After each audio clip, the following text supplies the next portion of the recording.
Welcome to Kenton's videos. Enjoy the video. You start by preparing both tools, the VPN and WeChat.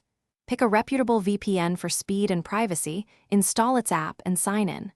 Once done, connect to a stable server near your target region to reduce latency. Make sure WeChat is updated so login flows work correctly. You do this first because VPN location and app versions affect verification, and early testing prevents lockouts later. Now that both are ready, move to account login and verification steps.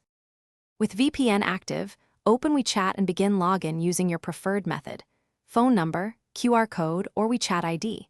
You must keep the VPN connected during SMS or QR verification. Changing servers can trigger security checks. If SMS fails, try a different nearby server or use QR login from another device while on the same VPN. Once logged in, set permissions and allow background data to keep messages syncing. These steps ensure reliable connectivity and reduce complete by testing core features: chat, voice, video calls, and moments while on the VPN to confirm stability. If you plan to use WeChat Pay, verify bank and regional rules first and only link payment methods after confirming a consistent VPN location to avoid flags. If issues arise, clear WeChat cache, reconnect or change to a nearby reliable server, and relaunch the app. If login is repeatedly blocked, temporarily disable VPN to complete a trusted verification, then re-enable VPN once account access is restored.